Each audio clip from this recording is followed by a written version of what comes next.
안녕하세요. 저는 서울에 사는 40대 여성입니다. 제가 누군가에게 우리 집에 글쎄 이런 일이 있었어 라면서 입을 떼게 되는 날이 올 거라고는 생각해 보지 못했었는데 저에게도 이런 날이 오기는 하네요. 오지 않았다면 더 좋았겠지만 말이죠. 직접적인 제 이야기는 아니긴 하지만 제 이야기이기도 합니다. 제가 정말 소중하게 생각하는 사람의 이야기니 말이죠. 어쩌면 저에게 그런 일이 일어나는 것보다 오늘 사연의 주인공인 그 아이에게 그런 일이 일어나는 게 더 싫고 화가 날 만큼 말입니다. 그 아이인 사연의 주인공은 바로 우리 신우이입니다.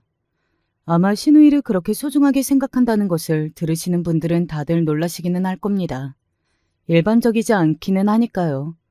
하지만 저와 신우이는 일반적인 관계는 아니기는 합니다. 아마 제 이야기를 듣게 되신다면 저희의 상황을 다 이해하고 공감해 주실 걸로 생각해요. 우선 저와 신우이는 나이 차이가 17살이 납니다. 굉장히 많이 나는 편이죠. 남편과 신우이는 거의 20살이 차이가 나는 거니까요. 보통의 상황이 아니기는 합니다. 게다가 시어머니가 일찍 돌아가셨어요. 제가 결혼하고 얼마 되지 않아서 말이죠. 결혼도 시어머니 때문에 서둘렀거든요. 당시에 시어머니가 굉장히 많이 아프셔서 오늘 내일 하셨는데 그 전에 아들 장가가는 모습을 보고 싶다고 하셔서요. 그래서 연애를 한 지 1년 정도 만에 결혼을 했습니다. 뭐 그 선택을 후회했던 적은 단 한 번도 없어요. 저희 남편은 아주 좋은 사람이거든요. 그때도 지금도 말입니다. 제가 결혼할 때가 20대 후반이었고 저희 시누이는 아직 초등학생이었습니다. 엄마가 죽었다는 게 제대로 와닿지 않을 만큼의 어린 나이였어요. 시어머니가 돌아가시기 직전에 저에게 하셨던 말씀이 지금 생각이 나네요. 내가 너한테 짐을 떠넘기고 가는 것 같아서 마음이 좋지 않구나. 아무도 짐이라고 생각 안 해요. 염치 없지만 우리 미나 잘 부탁한다. 너한테밖에 부탁할 수 없어서 내가 너무 미안하다. 하지만 잘 부탁해. 시어머니는 마지막까지 아가씨를 걱정했습니다. 당시에도 이해가 되지 않는 것은 아니었어요. 어린 딸을 이제 막 결혼을 한 며느리에게 맡기고 세상을 떠나야 하는 엄마의 심정은 참담했을 거라는 건 짐작이 가니까요. 아무튼 시어머니는 그렇게 세상을 뜨셨습니다. 그리고 아가씨는 온전히 저의 보살핌을 받고 자랐어요. 정말 말 그대로 업어 키운 겁니다. 가끔은 제 자식 같다는 생각이 들 정도로 애정을 많이 줬어요. 그리고 지금도 제 자식들만큼 소중한 시누이고 말이죠. 아가씨도 언젠가 이런 이야기를 했던 적이 있습니다. 나는 언니가 가끔 우리 엄마 같아요. 나도 아가씨가 가끔 내 딸 같아요. 그리고 가끔은 진짜 엄마였으면 좋겠다는 생각도 한 적이 있어요. 먼저 간 엄마한테는 미안하지만. 그 말을 듣고 저도 참 많이 울었던 것 같아요. 아직 엄마가 떠났다는 게 뭔지 정확하게 알지 못하는 나이에 엄마를 떠나보내고 그 빈자리가 얼마나 컸겠어요. 남들은 다 있는 엄마, 나만 없다고 생각하면서 얼마나 서러웠겠냐고요. 어릴 때는 이런 일도 있기는 했었거든요. 애들한테 언니가 엄마라고 하면 안 돼? 왜? 그냥 애들이 언니 누구냐고 하면 뭐라고 이야기해야 할지도 모르겠고, 그리고 엄마 없다고 말하는 것도 싫어. 그래서 저는 그날부터 그냥 아가씨의 엄마가 되기로 마음먹었거든요. 그냥 내가 이 아이를 자식이라고 생각하고 키우자 하고 말이죠. 그리고 저는 아직도 그렇게 생각하고 있습니다. 오죽하면 남편과 시아버지가 저에게 이렇게 말할 정도였으니까요. 너 같은 며느리가 없을 거다. 시누이를 정말 이 정도로 챙기는 며느리가 세상 천지에 또 어디 있을 수 있다는 말이냐. 어떨 때는 우리 자식보다 더 챙기는 것 같다니까요.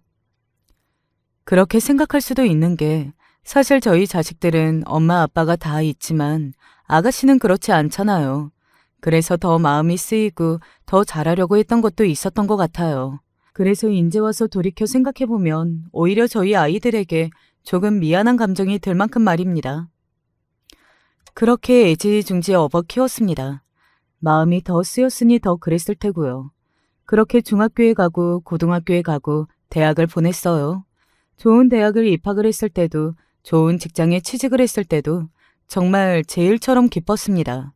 그리고 아가씨도 언제나 그런 제일 좋은 소식은 저에게 먼저 전달해줬고 말이죠. 대학을 좋은 곳을 간다고 했을 때는 너무 기특해서 눈물이 날 것 같았고 좋은 곳에 취직을 했다고 했을 때는 감사해서 눈물이 날 것 같았습니다. 좋은 조건도 아니었고 남들과는 다른 가정 환경에서 그렇게 잘 자라준 것이 저에게는 정말 고마운 일이었거든요. 이게 다 언니 덕이에요. 아가씨가 잘한 거지. 이게 무슨 내 덕이에요. 아이고, 누가 보면 무슨 진짜 딸이랑 엄마인 줄 알겠네. 나한테는 언니가 엄마지. 마음으로는 정말 저를 엄마라고 생각하고 있다는 걸 누구보다 제가 제일 잘 알았어요. 그랬기에 저도 더 신경을 썼고 말이죠. 주변에서 보면 이상하다, 유난이다 할 수 있는 관계이기는 했지만 저는 진심으로 아가씨와 저의 이런 관계가 좋았습니다. 그렇게 세월이 가고 아가씨가 20대 후반으로 접어든 어느 날이었어요. 굉장히 부끄럽고 조심스러운 얼굴로 저에게 이런 말을 걸었습니다. 언니, 나 언니한테 할 말이 있는데. 사실 아가씨가 그렇게 입을 떼었을 때 무슨 말을 하려고 하는지 단번에 알 수 있었어요. 당시에 만나는 남자가 있다는 것도 그 남자와 진지하게 만나는 중이라는 것도 다 알고 있었거든요. 그래서 곧 그 말이 나올 거라고 예상하고 있기는 했습니다. 그래서 제가 웃으면서 이렇게 말했던 기억이 있네요. 왜요? 결혼하려고요? 헉, 언니, 진짜 귀신이다. 언니한테 제일 먼저 소개해주는 게 맞는 것 같아서. 솔직히 눈물이 날 것 같더군요. 제가 아무리 아가씨를 예뻐하고 마음으로는 자식이라고 생각하기는 했어도 제가 처음 아가씨를 그렇게 키우다시피 한 나이에는 저도 어렸었거든요. 한때는 힘들다고 생각했던 적도 있었고 말이죠. 그런 모든 세월을 다 보상받는 느낌이었습니다. 그렇게 저희 집에 먼저 신랑감을 데리고 와서 소개했어요. 그간 말씀 많이 들었습니다. 어머니나 다름없는 올케라고. 그렇게 말하던가요? 네, 어찌나 자랑을 많이 하던지 처음 뵙는 건데도 이미 배웠던 분 같네요. 첫 만남은 참 화기애애했어요. 아가씨가 데리고 온 신랑감은 좋은 대학을 졸업해 좋은 직장을 다니는 사람이었습니다. 아가씨와는 사내 커플이었고요. 건실해 보이는 생김새와 웃을 때 서글서글해지는 그 분위기, 그리고 싹싹해 보이는 성격, 그 어느 것 하나 마음에 들지 않는 것이 없었습니다. 아가씨를 사랑하는 것 같은 마음까지 말이죠. 사실 조금 섭섭한 마음도 없지 않아 있었는데 진짜 좋은 사람 같지? 남자가 봐도 좋은 사람 같으면 진짜 좋은 사람인 거야. 남편 또한 굉장히 마음에 들어있고 말이죠. 그래서 저와 남편은 두 번 이야기하지 않고 바로 찬성을 했습니다. 하지만 문제는 저희 집이 아니었어요. 하루는 아가씨 표정이 조금 좋지 않은 겁니다. 그래서 물었어요. 무슨 일 있어? 아니, 아무 일도 없어요. 아가씨는 원래 저한테 존댓말을 쓰지 않았는데 뭔가 생각이 많거나 진지한 이야기를 할 때는 존댓말을 썼거든요. 그것도 그거였고 얼굴에 그냥 쓰여 있었어요. 나 무슨 일 있어요 하고 말입니다. 나한테 다 이야기해. 무슨 일인데? 제가 이야기하라고 닥달하자 한참을 고민하던 아가씨가 힘들게 입을 떼었습니다. 그리고 그 입에서 나오는 아가씨의 고민거리는 곧 제 고민거리가 되었어요. 정말 유쾌하지 않은 내용이었거든요. 오빠네 집안에서 제가 엄마 없는 걸 별로 탐탁치 않게 여기시는 것 같아요. 첫인사하러 갔을 때 분위기도 그렇고 아무래도 반대하시는 것 같아요. 솔직히 이해가 아예 가지 않는 건 아니었지만 그렇다고 그게 그렇게 크게 반대할 거리가 되나 싶기는 했습니다. 시어머니가 뭐 다른 일로 집을 나가시거나 한 것도 아니고 정말 아파서 어쩔 수 없이 그렇게 되신 거였던 데다가 그것을 제외하고는 정말 화목한 가정에서 정말 잘 자란 아가씨였거든요. 그리고 저희 집안이 다른 걸로도 밀리지 않았고요. 저희 집안 이야기를 잠깐 하자면 시아버지는 고위 공무원이셨다가 퇴직하셨고 남편도 나름 전문직에 종사하고 있어요. 저도 지금은 회사를 그만두고 집안일을 하고 있지만 얼마 전까지만 하더라도 공기업을 다니면서 안정적으로 일을 하고 있었고요. 시아버지도 본인의 노후는 책임지고도 남을 재산이 있고 저희 집도 어디에 손을 벌리지 않아도 될 만큼 여유로웠습니다. 어디로 보나 아무리 뜯어봐도 괜찮은 집안이었거든요. 그래서 처음에 정말 괜찮다고 생각했던 마음이 조금 식은 건 사실입니다. 세상 어떤 사람이 내 가족을 마음에 안 들어하는 집안을 좋아할 수 있겠어요? 하지만 그런 저를 다독인 건 다름 아닌 남편이었습니다. 그럴 수 있지. 뭐가 그럴 수 있어. 어머니 안 계신 게 아가씨 죄도 아닌데. 옛날 어르신들은 양친 다 살아계시고 뭐 그런 게 중요한 조건이기는 하잖아. 너무 예민하게 생각하지 마. 그분들도 우리 미나에 대해서 제대로 아시면 좋아하실 수밖에 없으실 거야. 그런 아이잖아. 속상하기는 했지만 남편의 이야기를 들으며 마음을 달랬습니다. 그리고 일단 아가씨가 서방님을 너무 좋아하는 게 눈으로 보였거든요.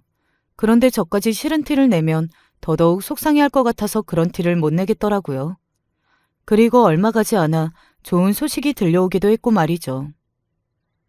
언니, 어머님이 허락하셨어요. 그간 편견이 있었던 게 미안하다고 저한테 사과도 하셨고요. 저 눈물 날 뻔했잖아요. 너무 잘 됐다. 진짜 다행이다. 한시름 놓았다고 생각했습니다. 남편의 말처럼 아가씨라 알게 되면 이렇게 사랑스럽고 착한 사람을 미워할 리 없다고, 그 말이 맞는다고 그렇게 생각하기도 했고요. 그래서 저는 그 다음부터는 순탄하게 결혼을 준비할 수 있을 걸로 생각했습니다. 그것은 저의 큰 착각이었지만 말입니다. 저희가 많이 저주고하는 결혼인 거 알고 계시죠? 혼수나 예단 문제를 상의하러 처음 만난 자리에서 저에게 그런 말을 하더군요. 아가씨의 시어머니, 그니까 저에게는 사돈댁 되시는 그분이 말이죠. 네? 처음 들은 말이 그거니 저로서는 당황할 수밖에 없었습니다. 그래서 어버버한 얼굴과 말투로 되물었고요. 그런데 사돈댁은 그런 저를 보고 어떻게 모를 수가 있느냐는 얼굴로 비웃으며 이렇게 말하더군요. 저희 쪽이 조건이 한참 좋잖아요. 저희도 못지 않는다고 생각하는데요. 어지간하면 웃으며 좋게 좋게 이야기하려고 나온 저도 욱할 수밖에 없었습니다. 그런 말을 초면에 사돈될 사람에게 하는 사람이 어디 있느냐고요. 대체. 사람이 경제력이나 학벌 이런 것만이 중요한 게 아니잖아요. 집안이라는 것도 결혼할 때는 정말 중요한 요소인 건데. 저희 아버님이 고위 공무원이셨고 남편도 지금 전문직이고요. 저도 좋은 대학을 나와서 공기업을 다녔었고 빚도 없고 다들 정말 잘 살고 있는데 저는 저희 집안이 모자란다고 생각하지 않습니다. 최대한 웃으며 말했습니다. 그리고 이 말도 덧붙였어요. 저희 시어머니가 돌아가시면서 저에게 아가씨를 잘 부탁한다고 유언을 남기셨거든요. 저는 일평생 시어머니와 있던 그 약속을 마음에 새기며 살았고요. 그래서 그 누구보다 아가씨를 잘 키웠다고 생각합니다. 학교에서도 언제나 모범생 소리를 들었었고 바른 생활하는 학생으로 소문이 자자했고요. 저희 집안이 모자란다는 생각을 단 한 번도 해본 적이 없습니다. 시어머니가 어디 안 좋은 일로 안 계신 것도 아니고 아픈 걸로 일찍 돌아가셨는데 그걸로 집안이 이렇다 저렇다 하는 건 너무 슬픈 이야기네요. 그런 생각과 말을 하는 네가 몰상식한 거다. 라는 말을 최대한 돌려서 예의 있게 한 거였습니다. 그리고 사돈댁은 제가 그렇게 말하는 뜻을 한 번에 알아들은 것 같았고요. 거기서 집안이 이러네 저러네 더 이야기하는 건 본인만 깎아내릴 뿐이라는 걸 알았겠죠. 입을 다물더군요. 물론 기분 상한 티를 팍팍 내기는 했지만요. 그리고 난 뒤에 어마무시한 예단을 요구했습니다. 사실 다 해줄 수 있기는 했어요. 하지만 그 시어머니라는 사람이 하는 꼴을 보니 그런 마음이 쏙 들어가기는 했습니다. 그래서 제가 이렇게 이야기했던 것 같아요. 사실 다 해드릴 수는 있어요. 저희 집이 그 정도 여유가 안 되는 것도 아니고, 그런데 요즘 같은 시기에 이 정도로 주고받으면 나중에 문제가 생기더라고요. 무슨 문제가 생긴다는 거예요? 사회적 문제라고 기사도 많이 뜨고, 그게 구시대적인 방법이라 주변에서도 이런저런 말들이 많이 나오기도 하고요. 저희 시아버지가 공직에 오래 계셨다 보니 아무래도 조심스럽네요. 저희 나중에 아이들한테 따로 주는 건 어떨까요? 집을 사는데 보탠다든지 그게 더 합리적일 것 같은데. 처음에는 길길이 날뛰었습니다. 뭐 자기가 얼마나 애지중지 소중히 키운 아들인데 그냥은 못 보낸다는 둥 있는 척을 다 하시더니 예단해줄 여유는 없으신가 봐요. 하고 비꼼도 당했고요. 하지만 저는 웃음을 잃지 않았습니다. 그게 결국은 이기는 거라는 걸 누구보다 제가 잘 알고 있었거든요. 제가 서방님을 불러서 이야기했습니다. 과한 예단보다는 나중을 위해서 그 돈을 집을 사는데 보태는 게 어떻겠냐는 말입니다. 그리고 서방님도 완전히 그 말에 동의했고요. 서방님으로서도 자기 엄마 여동생 명품 가방에 옷에 모피코트에 수천만 원의 억대를 쓰는 것보다는 집에 투자하는 게 남는 거잖아요. 본인에게 말이죠. 그리고 사돈댁은 자기 아들이 그렇게 강경하게 나오니 어쩔 수 없이 두 손을 들 수밖에 없었고 말입니다. 자기 아들이 더 좋은 집에 가고 싶다는데 어떻게 하겠어요. 뒤에서 아들 키워봐야 다 소용없다고 욕이나 했지 말입니다. 아마도 계속 꽁에 있었을 겁니다. 그러니 나중에 그런 일이 일어났을 테지만요. 하지만 단언컨대 아마 저희 쪽에서 그 엄청난 예단을 다 해줬어도 결국에는 이 꼴이 나고 말았을 거예요. 그런 인간이었거든요. 남편과 시아버지도 상견례 날이 되어서 그쪽 시모가 엄청나게 유난인 사람이라는 걸 확실하게 알게 되었어요. 사실 말로만 들었을 때는 잘 와닿지 않잖아요. 그런데 직접 보면 다르고 말입니다. 상견례 날도 정말 가관이었거든요. 사돈댁이 집안 자랑을 엄청나게 많이 하더라고요. 아, 그랬습니까? 저희 며느리가 저희 집안을 굉장히 좋아하기는 하지요. 저희 집안의 복입니다, 복. 그래서 엄청나게 기대했는데 뭐 그만큼은 아니네요. 그런 말을 하면 시아버지도 당황하실 수밖에 없잖아요. 아니, 상견례 날 상대방 집안에 대고 그게 할 말이냐고요. 사실 제가 아들을 좀 많이 잘 키워서 며느리 욕심이 컸는데 아들이 좋다는데 어쩌겠어요. 마음에 안 차도 그냥 받아들여야지. 자식 이기는 부모 없다잖아요. 또 요즘 세상에는 부모가 자식 이겨먹으면 유난이라고 뒷말들도 엄청나게 많이 한다고 하더라고요. 이왕지사 시키기로 한 결혼, 그리고 양가 어른이 다 모인 자리에서 굳이 자기는 며느리가 마음에 들지 않고 자기 욕심에 비하면 안 찼다. 뭐 이런 말을 할 게 뭐란 말입니까? 아무리 성격이 지랄맞은 사람이라도 때와 장소는 가리기 마련이잖아요. 하지만 사돈댁은 그런 것도 없었습니다. 어머니, 그만하세요. 내가 뭘 어쨌다고 그러니? 때와 장소라는 게 있는 건데 품위는 지키셔야죠. 그 말에 입을 꾹 다물고 자기 아들을 노려보더군요. 품위가 없었다고 말하는 거니까 말입니다. 아니, 자기 아들한테 그런 소리나 들을 행동을 왜 하느냐 말입니까? 그날 집으로 돌아와서 남편도 시아버지도 걱정했습니다. 자기 말이 무슨 말인지 알겠다. 미나, 고생 좀 하겠는데. 그냥 유난한 줄 알았는데 보통은 넘어 보이기는 하더구나. 사실 저는 이 결혼시키는 게 맞는지 아직도 확신이 안 서요. 그래도 오늘 보니 매제가 정신이 똑바로 바뀐 사람인 것 같고 애도 저렇게 좋아하는데 하지 말라고 할 수도 없을 것 같긴 해. 그나마 희망이 딱 하나 있다면 서방님의 그 태도였습니다. 자신의 엄마를 부끄러워하는 것 같고 또 그런 자리에서도 자기 엄마한테 아닌 건 아니라고 할 줄 아는 그 태도 말입니다. 그런 남편이라면 괜찮지 않을까 생각했던 것 같아요. 그리고 아가씨가 서방님을 너무나 많이 좋아하는 것 같아 보이기도 했고 말이죠. 그렇게 찝찝한 것 투성이인 결혼을 시켰습니다. 결혼식 날 저희 친척들도 다들 한 소리라 하더군요.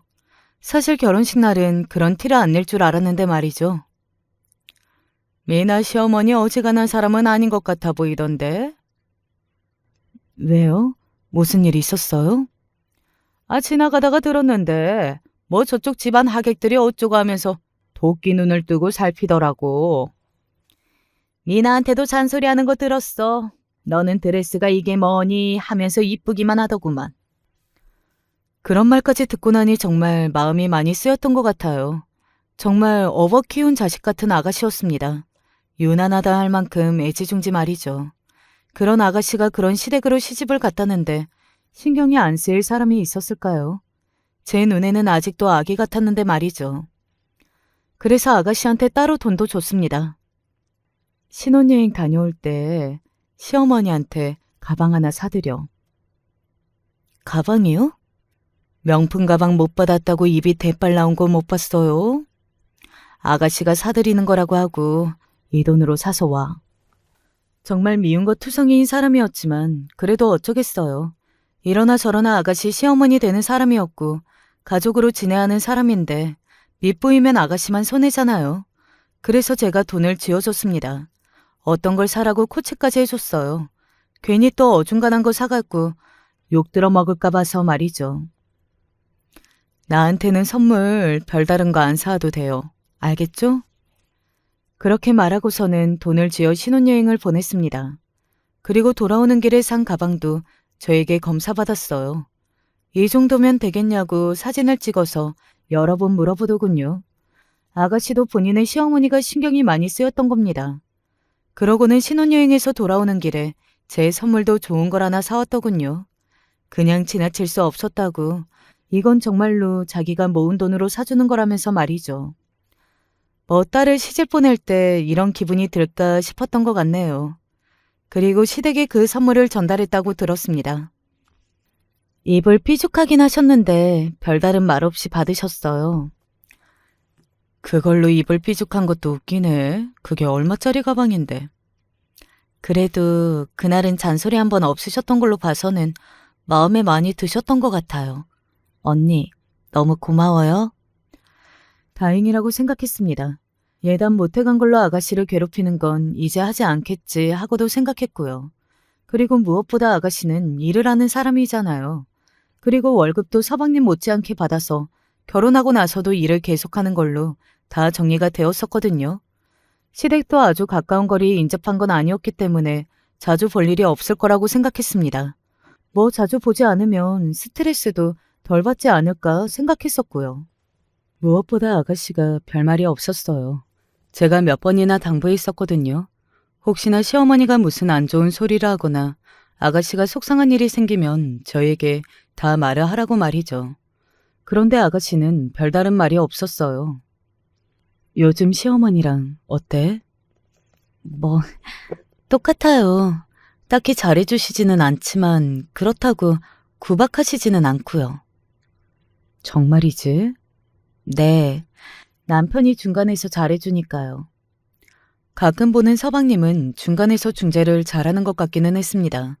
그래서 정말로 한시름 놓았던 것 같아요. 이러다 아이가 생기고 하면 더 좋아지겠지 하고 생각했고요. 제가 아니랬던 거죠. 계속해서 아가씨에게 관심을 가졌어야 했던 건데 말입니다. 그쯤에 저희 아이들이 굉장히 중요한 시험을 앞두고 엄청나게 스트레스를 받아하고 있었거든요. 첫째는 그 스트레스로 밥을 먹어도 다 개워내기 일쑤였고 급기야는 병원에 입원까지 했고 말이죠. 그 때문에 제가 다른 곳에 신경을 쓸 여력이 없긴 없었습니다. 그래서 아가씨가 말라가는 걸 뒤늦게 눈치를 챘어요. 오랜만에 본 아가씨는 눈에 띄게 말라 있었습니다. 원래는 날씬하다 뭐 그 정도의 체형이었는데 누가 봐도 말라 있더군요. 어디 아파? 요즘 밥을 제대로 못 먹어서. 그 말에 다른 것보다 임신이 아닌가 하는 생각이 먼저 스쳐 지나갔습니다. 그래서 아가씨에게 물었더니 안 그래도 검사를 해봤는데 아니라고 하더군요. 그게 아니라는 말을 들으니 걱정이 되었습니다. 무슨 일 있는 거 아니죠? 에이, 그런 일 없어요. 그냥 요즘 회사 일도 힘들고 그래서 살이 조금 빠진 것 같아요. 병원에서도 아무런 이상 없다고 했어요. 무슨 스트레스 받는 일이 있는 건 아닌지, 어디 몸이 좋지 않은 건 아닌지, 정말 여러 번 물어봤지만 아가씨는 다 아니라고 하더군요. 사실 시어머니가 이른 나이에 그렇게 일찍 돌아가셨고, 아무래도 가족력을 생각하면 저는 아가씨 걱정도 염려가 되기는 했었거든요. 그래서 주기적으로 건강검진을 받으라고 제가 매번 잔소리했었고 말이죠. 그때 아가씨 말만 믿고 그냥 넘어간 게 지금 와서 돌이켜 생각해보면 가장 후회되는 일이기는 한 것 같아요. 그때 더 물어보고 살폈어야 했던 건데 말입니다. 이미 일어난 일 곱씹어봐야 아무런 소용이 없다는 걸 잘 알고 있지만 그래도 그런 후회가 드네요. 그리고 한동안 또 조용했습니다. 미나는 소식 없어? 아직 이렇다 할 소식이 없네요. 결혼한 지 얼마나 됐지? 이제 곧 3년 다 되어가요. 뭐 피임을 한다거나 그러지는 않겠지? 아직 소식이 없는 거면 병원에라도 가봐야 하는 거 아니냐? 그 집 시어머니 보니 애가 난 인물이 아니던데 괜히 구박당하고 있는 건 아닌지 걱정이 되네. 어젯밤 꿈에 미나 애미가 나오기도 했고. 친척 하나가 꿈에 시어머니가 나왔다고 하면서 연락이 와서는 그런 말을 하더군요. 저도 그 말을 들으니 마음이 어딘가 찝찝하고 무거워져 왔던 것 같아요.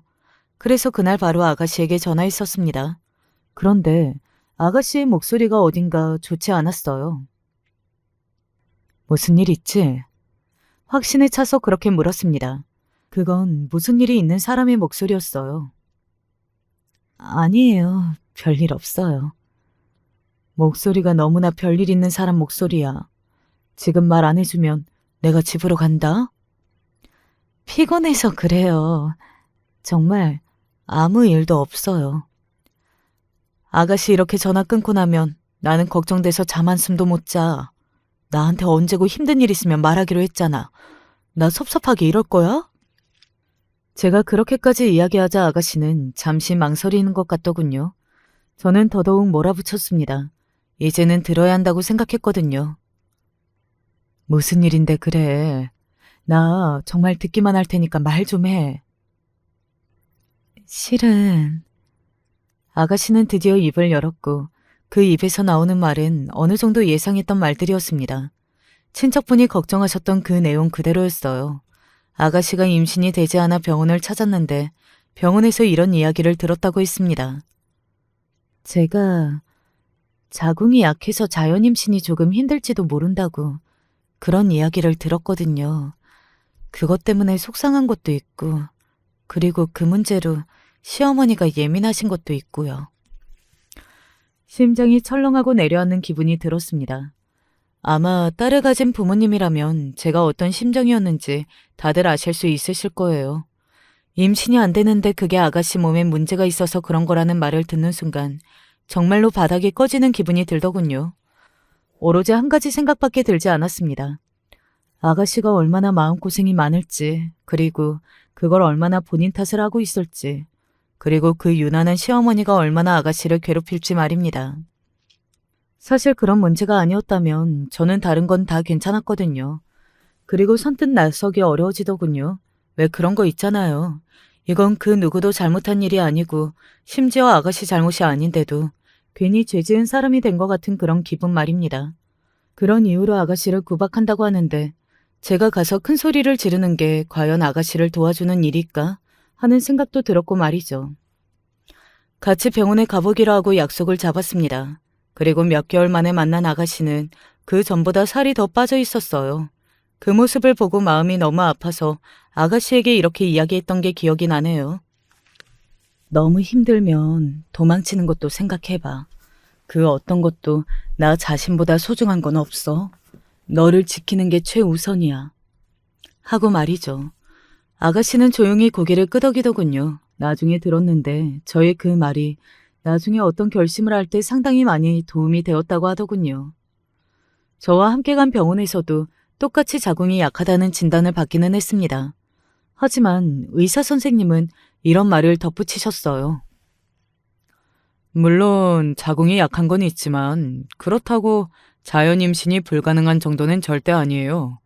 지금은 자궁의 문제보다도 환자분이 받으시는 스트레스가 더 임신을 방해하고 있지 않나 하는 생각이 드네요. 그러니 마음을 조금만 편하게 가져보세요. 아기도 엄마가 편안해야 더 잘 들어서거든요. 그 말을 듣는 아가씨의 착잡했던 표정이 아직도 생생히 기억나네요. 그리고 며칠 뒤에 사건이 터졌습니다. 제가 이곳에 사연을 쓰게 된 이유가 되었던 사건이자 제 인생을 통틀어 저를 가장 분노케 했던 그 사건 말이죠. 언니. 뜬금없는 시간대에 아가씨에게서 전화가 왔습니다. 왜 그런 전화 아세요? 받기 전부터 이건 무슨 일이 생겨서 걸려오는 전화다 하는 전화 말입니다. 그날 아가씨의 그 전화가 딱 그랬어요. 받기 전부터 심장이 쿵 하고 떨어졌으니까요. 저 여기 병원인데 언니가 좀 오면 안 될까요? 눈물을 꾸역꾸역 참으면서 그렇게 말하는 아가씨에게 병원이 어딘지 물었고 한달음에 달려갔습니다. 그리고 응급실에서 제가 본 아가씨의 모습은 그야말로 충격 그 자체였어요. 장면이 끔찍했다기보다 그 장면 자체가 저에게 굉장히 충격을 줬습니다. 아가씨는 어디에 뭔가를 맞았는지 이마가 찢어져서 꿰매고 있었습니다. 그 큰 눈에 닭똥 같은 눈물을 뚝뚝 흘리면서 말이죠. 저는 다급히 아가씨 앞으로 가서 아가씨의 손을 잡았어요. 그리고 물었습니다. 이게 다 무슨 일이야? 그런 제 물음에 아가씨는 바로 대답을 하지 못하고 울더군요. 왜 그런 거 있잖아요. 서러운 일을 당해서 꾹 참고 있었는데 가족이 와서 무슨 일 있어? 왜 그래? 하고 물어주면 다 터져나와서 꺽꺽거리면서 오는 그런 울음이요. 그때 아가씨가 딱 그랬어요. 저는 그런 아가씨의 등을 가만히 쓰다듬었습니다. 울 만큼 다 울라고요. 뭐든 다 울고 나야 그 다음의 이야기를 들을 수 있을 걸로 생각했거든요. 그리고 본인도 그렇게 울어야 조금이라도 시원해질 거라고 생각하기도 했고요. 한참을 엉엉거리면서 울던 아가씨가 숨을 몰아쉬며 울음을 멈췄습니다. 그리고서는 도저히 믿을 수 없는, 아니 믿고 싶지 않은 말들을 털어놓았어요. 시어머니가 던진 컵에 맞았어요. 일단 시작부터 충격적이었습니다. 물론 시어머니가 굉장히 유난하고 막대먹은 사람이라는 건 저도 잘 알고 있기는 했지만 그래도 사람에게 직접적인 폭력까지 행사할 수 있는 사람이라고는 상상하지 못했었거든요. 그건 다른 문제잖아요. 제가 놀라서 입을 떡 벌리고 아무 말도 못하는 사이 아가씨는 계속해서 충격적인 말들을 쏟아냈습니다. 원래 뺨을 때리거나 뒤통수 치는 일은 자주 있었어요. 그리고 얼마 전부터 그 정도가 좀 심해지긴 했는데 오늘은 컵을 던지시더라고요. 참고 참고 또 참았는데 너무 서러워서 이제는 못 참겠어요. 서방님은요? 처음에는 그 사람도 자기 엄마를 말리기는 했는데 이제는 그러지도 않아요. 그 순간 제 눈이 돌았습니다. 왜 그런 거 아시나요? 사람이 이성을 잃으면 눈이 돌잖아요. 그리고 그건 본인도 느낄 수 있거든요. 아, 큰일이 났다. 나 지금 이성을 잃었다 하는 감각 말입니다. 그때 딱 그랬던 것 같아요. 더 들을 것도 없었습니다. 저는 일단 병원에서 진단서를 떼었어요. 그리고 바로 친구에게 전화를 걸었습니다. 제 가장 친한 친구가 다름 아닌 검사였거든요. 그리고 그 친구도 아가씨와 아는 사이였어요. 워낙 자주 봐서 이모하고 따르는 친구였습니다.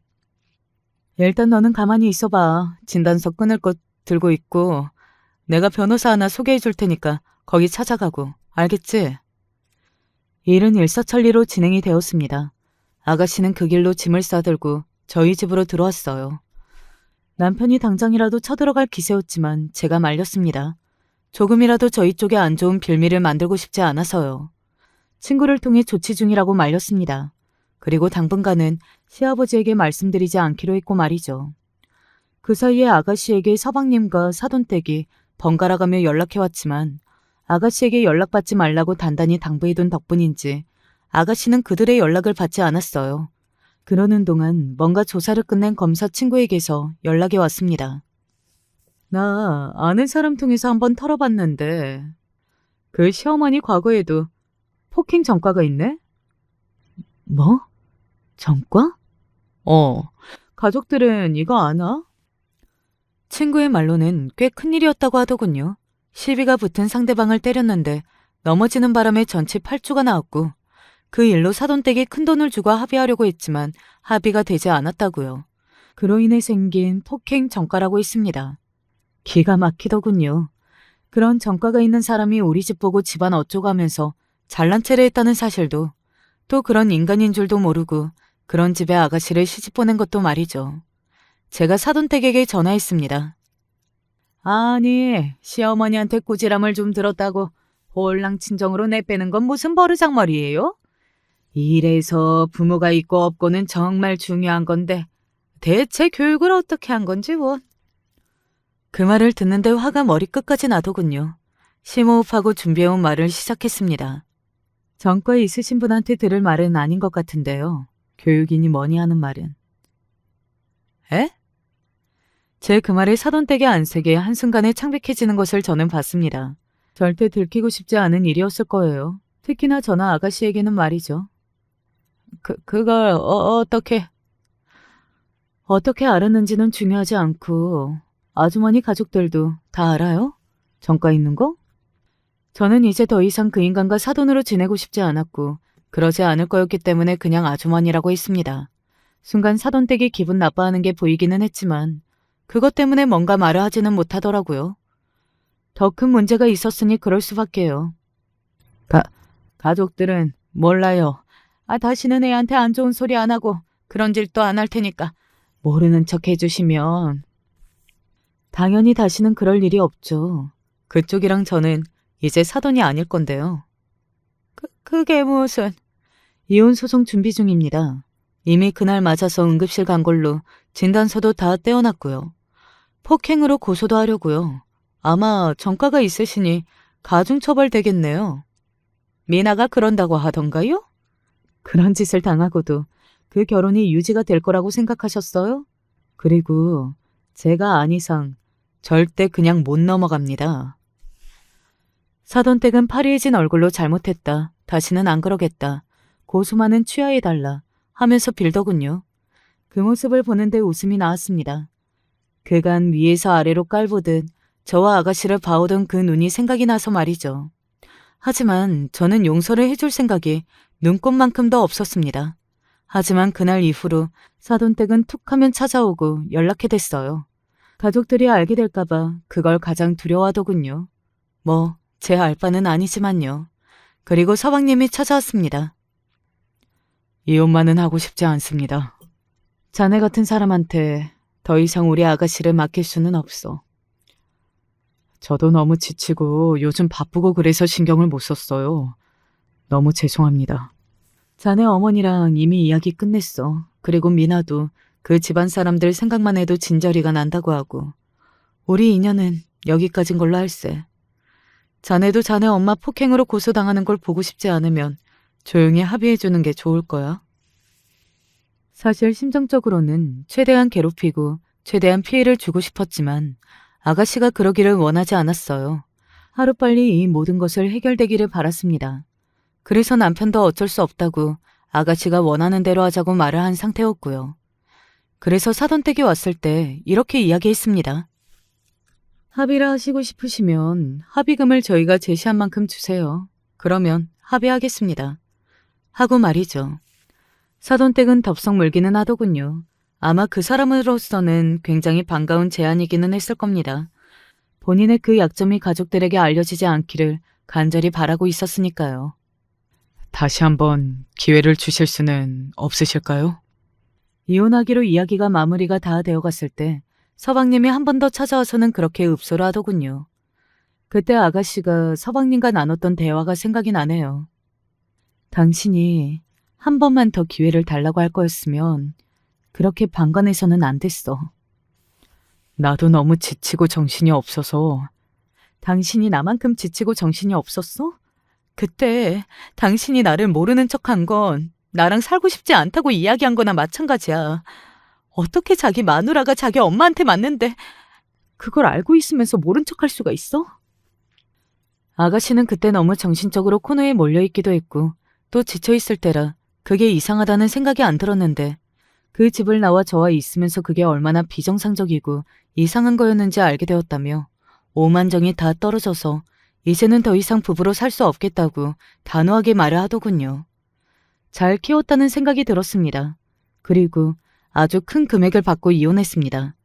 제가 알기로는 사돈댁의 얼마는 자기 남편과 아들에게 이야기해서 마련한 것 같고 모자란 부분은 본인이 가족들 몰래 마련한 것 같더라고요. 나중에 아가씨한테 들었습니다. 서방님이 말한 금액과 실제 받은 돈이 다르다는 것을 말이죠. 그 돈을 받고 전과가 있다는 사실을 함구하는 것으로 마무리했어요. 뭐 사람에 따라서는 굉장히 복수를 했다거나 시원한 마무리라고는 생각하지 않을 수도 있습니다. 뭐 여기까지만 놓고 보면 말이죠. 하지만 이 뒤에 더한 이야기가 준비되어 있거든요. 저는 그 뒤에 일어난 일들을 보면서 세상에 업보라는 게 있구나 하는 생각을 하게 되었으니까요. 지금부터는 그 이야기를 한번 해보도록 하겠습니다. 아가씨가 이혼하고 얼마 지나지 않아서 서방님은 여기저기 선을 보러 다닌다는 이야기가 들려오더군요. 사돈댁이 엄청나게 유난을 부리고 있다고 말이죠. 아이를 못 갖는다고 그 난리를 쳐댄 걸 생각하면 자기 아들이 나이를 먹는 것도 조바심이 나기는 했을 겁니다. 그런데 이게 무슨 운명의 장난인 건지 선을 본 뒤 몇 번의 만남이 이어져 양가에서 슬슬 결혼 이야기가 나올 때였습니다. 저랑 남편이 이런 이야기를 했었거든요. 그 집에 시집갈 여자는 무슨 죄야? 우리가 뜯어 말려야 하는 거 아니야? 나도 심정적으로는 그러고 싶은데 더 이상 얽히지 말자. 결국 그런 사람들은 자기가 지은 죄값을 다 돌려받게 되어 있어. 남편의 말처럼 모르는 사람이라 하더라도 도시락을 싸들고 다니면서 말리고 싶은 마음이 굴뚝 같았지만 이미 합의금도 위자료도 엄청나게 받고 입을 다물기로 한 상태이기도 했고 또 더 이상 그 집안과 얽히고 싶지 않았거든요. 그래서 애써 모르는 척하고 있을 때였습니다. 그거 들었어? 자기 시누이 전시댁. 왜? 무슨 일인데? 결혼이 완전 거하게 깨진 모양이던데? 어? 어떻게 하면 결혼이 거하게 깨져? 그 아줌마가 또 사고라도 쳤어? 자기 알았어? 뭘? 그 자기 시누이 시어머니 전과 잘하는 거. 역시 영원한 비밀은 없는 거더군요. 그 사실을 지인을 통해서 듣게 될 거라고는 상상조차 해본 적이 없기는 하지만요. 제가 너무 놀라서 되물었습니다. 그걸 어떻게 알았어? 어머머머, 알고 있었구나. 그래서 그렇게 위자료 많이 받은 거였지? 아니, 자기는 어떻게 알게 된 건데? 그게 말이지. 지인은 조심스럽게 이야기를 꺼냈고 저는 굉장히 놀랄 수밖에 없었습니다. 그런 운명의 장난은 TV 속 드라마에서나 나오는 건 줄 알았는데 현실에도 존재하더라고요. 결혼하기로 하고 다른 것들은 다 이야기가 오고 갔다고 하더군요. 그 와중에도 예단 문제로 조금 언성이 높아졌지만 여자 쪽도 재혼이고 해서 다 해주기로 하고 넘어갔다고요. 그런데 문제는 상견례 날 터졌다고 했습니다. 상견례 날 그 여자 쪽 고모가 온 모양이야. 보통 상견례 때 고모까지 오는 일은 드물지 않나? 뭐 그렇기는 한데 이러나 저러나 그 집 입장에서는 그게 신의 한 수였지. 조상신이 도운 거라니까. 제 사연을 계속 들으시는 분들은 아시겠지만 앞서 사돈댁이 폭행으로 전과가 있다고 했잖아요. 어떤 사람과 시비가 붙어서 때렸는데 그 사람이 넘어져서 전치 8주가 나왔다는 그 사람이 바로 상대방 측 고모였던 겁니다. 아니 세상에 이런 우연, 아니 악연이 있을 수가 있냐고요. 그 상견례가 완전히 뒤집힌 모양이야. 그 고모라는 사람이 소리 지르고 저런 범죄자지만은 우리 조카 못 준다고 난리치고 그 집 가족들도 그런 일이 있는 건 처음 알아가지고 진짜냐고 묻고 진짜 난리도 그런 난리가 없었대. 정말 영원한 비밀은 없는 것 같지 않나요? 게다가 그런 식으로 잘못한 과거가 있는 사람이라면 더더욱 말입니다. 언젠가는 그 업보가 모두 본인에게 돌아가게 되어 있는 것 같다는 생각이 들었습니다. 그리고 이런 생각도요. 손 안 대고 코 푼 것 같네. 비밀 지켜주기로 하고 합의금 많이 받은 건데. 그러게 너희 입장에서는 꼭 먹고 알 먹고네. 그리고 나중에 추가로 더 알게 된 소식인데 그쪽이 그러니까 아가씨 시아버지가 시어머니에게 이혼 소송을 걸었다고 하더군요. 쪽팔려서 이 여편네랑은 못 살겠다고 하면서 말이죠. 며느리도 때려서 그 난리가 난 건데 그 전에 이미 그런 일이 있었다는 것을 알게 된 거니 말입니다. 솔직히 정말로 몰랐을까 하는 생각이 들기는 해요. 그분의 그런 손버릇은 제가 잠깐 봐온 것만으로도 하루 이틀에 걸친 것은 아니었습니다. 게다가 밖에서 그 정도의 사고를 칠 정도로 그동안 크고 작게 여러 일이 있었을 테고요. 뭐 결국은 주변에 소문이 나서 손가락질을 당하게 되니 나 부끄러워서 그런 이야기를 하는 걸로 생각해요. 어떻게 보면 거기도 방관자나 마찬가지죠. 아가씨의 전 시아버지 말입니다. 뭐 이제는 그 집안 식구들이 어떻든 저떻든 우리 집과는 아무런 상관이 없지만 말입니다. 저희 아가씨는 잠시 휴직기를 내고 쉬고 있습니다. 받은 돈을 펑펑 쓰라고 제가 그랬거든요. 그렇게 치료하라고요. 그 말을 듣고는 긴 여행을 떠났어요. 유럽으로 말입니다. 유럽 여행을 혼자 가보는 건 처음이라고 설레하던 모습에 제 기분도 좋아졌던 것 같네요. 서방님은 아가씨가 여행을 간 줄도 모르고 우리 집에 찾아왔다가 남편에게 호되게 혼이 나고 돌아갔던 적이 한 번 있습니다. 뭐 인제 와서 눈물을 흘리며 후회를 하는 것이 다 무슨 소용이 있겠어요. 있을 때 잘해야 하는 것을 말이죠. 장담하건대 저희 아가씨는 나날이 더 행복해질 겁니다. 착한 사람이고 성실한 사람이니까요. 하지만 그 집안 사람들은 나날이 불행해지겠죠. 그리고 지난 날을 후회하거나 본인을 그렇게 만든 사람들을 원망하면서 스스로를 더욱더욱 불행하게 만들 겁니다. 다 자신의 업보인 것을 인정하지 못하고서 말이죠. 제 이야기는 여기까지입니다. 들으시는 분들이 어떻게 들으셨는지 모르겠네요. 재미있게 들으셨다면 저는 그걸로 된 것 같아요. 저도 그렇고 저희 집안 식구들도 이제는 남들에게 조금 털어놓을 수 있을 만큼 상황이나 감정의 정리가 된 상태거든요. 이제 정말로 편안해질 수 있을 것 같습니다. 그 사람들이 없었던 것처럼 살 수 있을 것 같아요. 그리고 시어머니에게 죄송한 마음이 조금 있었는데 얼마 전에 아가씨가 유럽에서 보내준 편지를 읽으면서 그 마음을 조금 덜어내기는 했습니다. 저에게 너무 고맙다고 언니 아니었으면 이겨내지 못했을 거라는 그 편지를 읽으면서 조금 울었네요. 이제 그만 이야기를 마무리하려고 합니다. 마지막까지 제 이야기 함께 듣고 공감해 주셔서 감사합니다. 언제 어디서나 건강하시고 행복하시기를 바랄게요. 결혼에 대해서 아무것도 모른 어린 시절부터 언젠가 내가 나중에 어떤 남자랑 결혼을 하게 된다고 하더라도 절대 애는 낳지 말자고 다짐하는 삶을 살아왔습니다. 이유는 간단합니다. 저희 부모님이 저를 포함해서 두 동생, 즉 새남매를 키우느라 너무 고생하셨기 때문입니다. 저희 집은 어렸을 때부터 그렇게 형편이 좋지가 않았습니다. 그래서 저희 가족은 모두 입는 것도 아끼고 먹을 것도 아껴야 했습니다. 가끔 저희 생일 때는 부모님이 힘들게 모은 돈으로 고기 같은 맛있는 걸 먹기도 했지만 그나마도 눈치가 보여서 많이 먹을 수도 없었고 게다가 저는 장녀였습니다. 사는 게 힘드셨던 부모님은 장녀인 제게 어떠한 희생을 바라고는 하셨죠. 엄마, 나 이번에 문제집 살 돈이 필요한데 주실 수 있어요? 어떡하지? 형석이도 필요하다던데. 네가 누나잖아. 그러니까 동생한테 양보해라. 나도 필요한데. 너가 누나잖아. 이런 건 양보해야 해. 더 조르지 말아라. 엄마 힘들다. 네, 알겠어요. 누군가가 보기엔 별 문제 아니었을 수 있습니다. 하지만 제게는 아니었습니다. 다 커서 생각해보는 지금도 그 당시가 너무 힘들었습니다. 그나마 지금은 어른이라 그러려니 하고 지나가는 거지. 그때는 실제로 나이가 어렸기에 더욱 견디기 힘들었습니다. 부모님의 바람을 이해 못한 건 아니지만 저도 가지고 싶고 누리고 싶은 게 많았기에 부모님의 기대에 저 자신을 맞추기가 너무 어렵고 속상했던 기억이 납니다. 저도 동생들 신경 안 쓰고 맛있는 거 많이 먹고 다른 집 애들처럼 부모님들한테 듬뿍 사랑도 받고 싶은데 장난감을 하나 사도 남동생들이 가지고 놀게 우선이었습니다. 저는 누나인데다가 혼자 여자였기에 인형과 같은 여자애들이 가지고 놀 법한 장난감을 사달라고 하면 동생들도 놀 수 있는 걸 생각해야지 라고 그러면서 부모님은 고심 끝에 딱 남동생들만 가지고 놀기 좋은 로봇을 사고는 했습니다. 제가 저를 위한 장난감을 받아본 것은 아버지가 집에 오는 길에 근처 가게에서 받아온 낡은 오리 인형이 전부였습니다. 모든 어린 시절을 통틀어서 말이죠.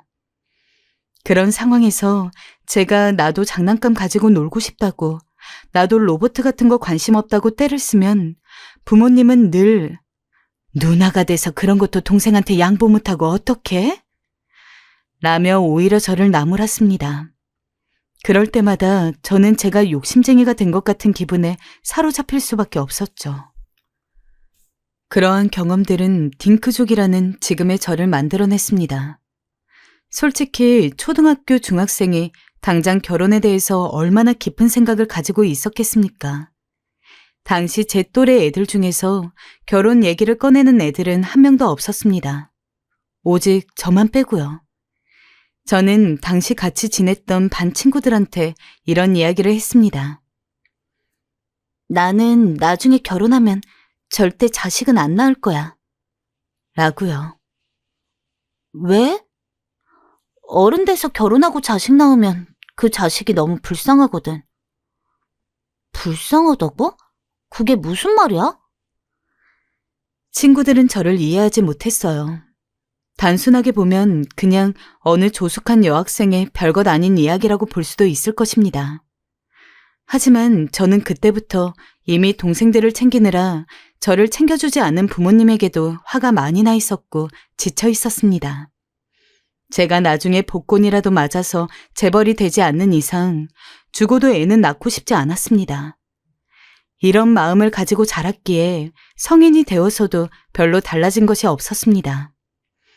여전히 부모님은 동생들만을 생각했고 저는 장녀니까 다 커서 어른스럽다는 이유로 늘 뒷전이었습니다. 그래서 어느 날 선언했어요. 엄마, 이제는 저 나가 살고 싶어요. 그리고 아마 연락은 많이 드리지 못할 거예요. 건강하고 행복하게 사세요. 아, 맞다. 하나 빠뜨릴 뻔했네. 제가 버는 돈도 집에 보태지 못할 것 같아요. 저도 이제 사느라 돈이 많이 들어갈 거고 저금도 해야 하니까요. 죄송해요. 아무튼 저 이만 가볼게요. 그나마 진짜 어른이 되고 나서는 이제 동생들이든 부모님이든 신경 쓰고 싶지 않기 위해 독립을 핑계로 거의 반 이상 연을 끊다시피 하며 집을 나올 수 있었습니다. 그러고 나오기 전에 이렇게 이야기했어요. 나는 그동안 장녀라는 이유로 계속 이 집에서 희생되어 왔으니까 앞으로 내가 버는 돈 전부 내 거라고, 집에는 한 푼도 안 보낼 거라고 말이에요. 그런데 부모님이 이러시더라고요. 기껏 어려운 형편에 힘들게 키워놨더니 이런 식으로 가족을 버리는 거니? 어쩜 그리 못돼 먹을 수가 있니? 남동생들한테 좀 잘해준 게 그렇게 억울해? 넌 어렸을 때부터 그랬다. 늘 뭐든 가져야만 속이 편했지. 우리가 너 키우느라 얼마나 고생했는지 아니? 그 고생은 하나도 생각 안 하는 거야? 엄마, 제가 가족을 버려요? 엄마는 절 한 번도 남동생들과 동등한 자식으로 취급해주지 않았어요. 단언컨대 제가 남동생들이랑 똑같은 사랑과 관심만 받았더라도 이렇게까진 하지 않았을 거예요. 정효도를 원한다면 그렇게 엄마와 아빠가 좋아하던 동생들한테 받으세요. 이놈의 기집애가, 저 못된 계집애가 끝까지 부모 가슴에 못을 박고 너 당장 들어와. 여기서 더 말해봤자 서로 헐뜯기만 할 뿐이잖아요. 가볼게요. 대답할 가치도 없어 제대로 대꾸도 안 하려 했어요. 그런데 밖으로 나오니 갑자기 이 세상에 홀로 남은 기분에 제가 다짐하고 버린 일인데도 불구하고 울적하고 눈물이 나오더라고요. 아무래도 서러웠던 것 같아요. 하지만 하루하루 살다 보니까 제 선택이 정말 최고의 선택이라는 확신이 들었습니다. 부모님도 동생들도 처음에는 연락이 왔지만 제가 의무적인 답변을 하거나 가끔 바쁘고 답변하기 귀찮은 날에는 아예 무시를 하니까 점점 연락이 오는 정도도 드문드문하게 변했어요. 내가 나를 위한 삶을 살 수 있다는 것은 너무도 좋은 일이었어요. 그동안은 크고 작은 것부터 전부 동생 위주로 맞춰야 했기 때문에 어릴 적 장난감 같은 것은 물론이고 커서는 학원 하나 제대로 못 다니면서 온전히 제 것을 제대로 가져본 적이 없었는데 비록 없는 형편에 쥐꼬리만한 월급 받고 월세 생활비에 이것저것 나가고 나면 수중에 남는 돈도 얼마 없는 힘든 삶이었지만 그럴지라도 지금이 훨씬 행복했습니다. 그래서 옷 하나를 사도 그게 그리 행복하고 신기했어요. 그렇게 직장에 들어가서 일을 하고 일을 하면서부턴 본격적으로 결혼에 대한 생각을 하게 되었어요. 사실 저는 지금 남편을 남자친구로서 만나기 전까지는 비혼주의에 가까웠습니다. 회사에서 만난 동료들과도 가끔 결혼 이야기를 하다 보면 저는 언제나 나는 결혼할 생각 없다고 이야기했으니까요. 수진 씨는 결혼 생각이 없어요? 왜요? 저는 그냥 혼자 지금처럼 사는 게 좋은 것 같아요. 결혼하면 물론 가정이 생기는 거니까 행복한 일들도 웃을 일들도 많겠지만 그만큼 포기해야 할 것도 많잖아요. 하다못해 아이가 생기면 여자로서의 삶도 사라지고 그래서 전 혼자가 더 마음이 편한 것 같아요. 그렇구나. 나도 애 엄마지만 혼자이고 싶을 때 참 많아. 수진 씨 마음 이해해. 직장에선 이런 얘기들이 자주 오갔어요. 물론 극단적인 비혼주의는 아니었기에 당연히 좋은 사람이 있으면 결혼을 할 수 있겠다는 생각도 했지만 솔직히 자기 혼자 먹고 살기도 힘든 상황에서 정말 믿을 수 있고 신뢰할 수 있는 상대방을 만나기란 굉장히 어려운 문제잖아요. 게다가 제가 부모님과 동생들과 살아오면서 경험해온 것도 있고요. 그래서인지 애인을 사귀더라도 그 사람과 연애 이상의 먼 미래를 기대해 본 적은 거의 없었습니다. 그러던 중 이제까지 만나던 다른 남자들과 달리 남편만이 유일하게 자신은 결혼을 하더라도 애는 안 낳는 딩크족으로 살고 싶다고 말을 했었습니다. 애가 있다고 해서 나쁠 것 같진 않지만 솔직히 결혼하고 나서 부부끼리 사는 것도 힘든 상황에서 애를 낳는다고 좋아지는 건지도 잘 모르겠고 내가 정말 좋은 부모님이 될 자신이 없어. 그럴 바에는 차라리 안 낳는 게 나은 것 같아. 남편은 저와 비슷한 사고방식을 가지고 있었습니다. 그런 이야기를 듣고 나니까 오히려 이 사람이랑 결혼해도 되겠다는 생각이 들더라고요. 아주 조금 걸리는 것이 있다면 남편은 저처럼 확고한 딩크족은 아니었다는 것이었습니다. 저는 정말 애를 낳는다는 단 하나의 가정도 염두에 두어본 적이 없기 때문에 언젠가 누군가랑 결혼을 한다면 저랑 아예 똑같은 마음인 사람과 결혼하기를 바랐습니다. 하지만 사실 주변에서 저 정도로 강하게 애를 낳지 않는 것을 주장하는 사람이 없기도 했고 다른 여러 가지 조건으로 따져봤을 때 남편만큼 제격인 사람을 찾기가 힘들었습니다. 어찌됐든 남편 역시 애를 낳고 싶지 않아 하는 마음만큼은 있었기 때문에 그 정도로도 충분할 거라고 생각했죠. 하지만 걱정되는 건 시부모님의 반응이었죠. 남편에게 듣기론 시아버님과 시어머님은 자식을 바라신다고 들었거든요. 역시나 처음 절 뵌 날 가장 먼저 그 질문을 하시더라고요. 아가씨도 우리 문근이랑 생각이 같나? 애 안 낳을 거니? 네? 네, 어머님. 저희는 그냥 부부끼리 살기로 결정했어요. 아니, 문근이도 그러더만 어쩜 데려온 여자까지 이럴 수가 있니? 그래, 아가씨. 난 아가씨가 다 마음에 들고 얼른 결혼도 시키고 싶은데 그게 마음에 걸려요. 우린 손주가 꼭 필요하거든. 아가씨가 아직 젊어서 생각이 짧나 본데 자식 낳고 살아봐야 진짜 인생을 사는 거야. 부부 사이에 애 없으면 이혼도 쉽고. 엄마, 이 얘기를 이 자리에 와서까지 해야겠어요? 이미 저랑 다 한 얘기잖아요. 저희는 아이 없이 살 거고 결혼도 진행할 거예요. 시어머니는 제게 다른 질문은 하지 않고 오로지 아이 관련한 질문만 끈질기게 하셨어요. 제 생각이 얼마나 확고한지 마치 테스트라도 해보는 것 같았어요. 심지어 그 질문에 답하느라 다른 얘기는 나눠보지도 못했어요. 옆에서 남편이 고만하라고 했지만 시어머니 입은 도통 멈추시질 않았어요. 결혼 후에도 시어머니는 계속 그러셨어요. 저나 남편이나 저희 둘이 오손도손 먹고 살기에는 그럭저럭 살만했지만 역시 아니나 다를까 애를 낳는 순간 굉장히 힘들게 살 게 눈에 빤히 보이는 형편이었습니다. 하지만 시어머니가 저러시니 그러다 어느 날은 제가 강하게 한번 의견을 물어붙였습니다.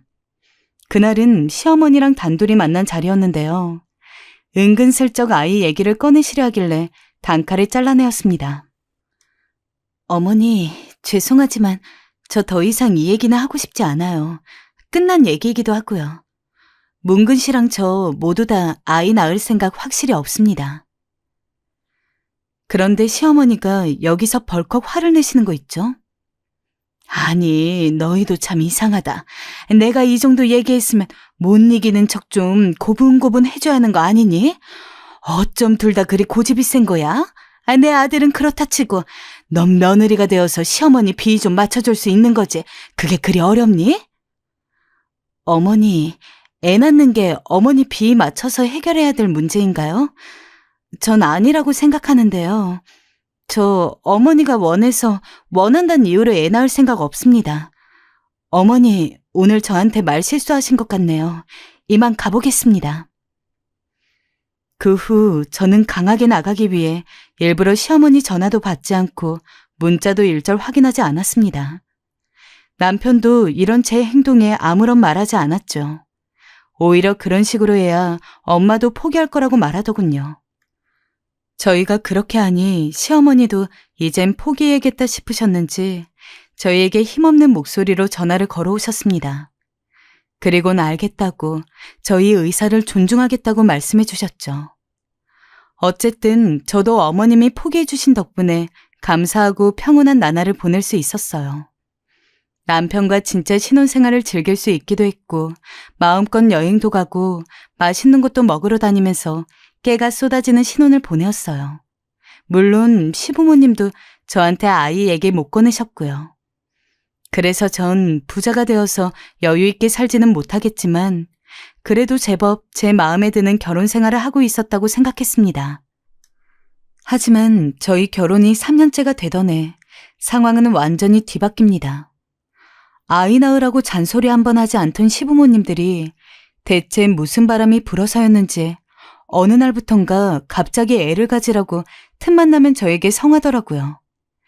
한두 번이야 그냥 못 들은 척하고 넘어갔지만 만나는 일만 있으면 계속해서 그러고 보니 너네 아이는 안 낳을 작정이니?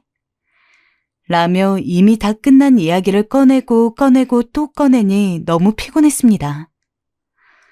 어머니, 저번에 말씀드렸지만 저희는 애는 안 가질 생각이라서요. 아니, 그게 말이 되니? 부부가 어떻게 애를 안 가지니? 예전에야 내가 문근이 생각도 그렇고 내가 애 낳으라고 하면 강요다 뭐다 하면서 하도 난리치니까 가만히 있었지만 이제는 너네도 좀 생각이 달라지지 않았니? 지금에야 젊어서 니네 둘이 살아도 문제가 없지만 나중에 결국 나이가 들면 사람은 외로워지기 마련이야. 부부끼린 오래 못 산다. 시어머니는 점잖은 편이시지만 고집이 강하셨어요.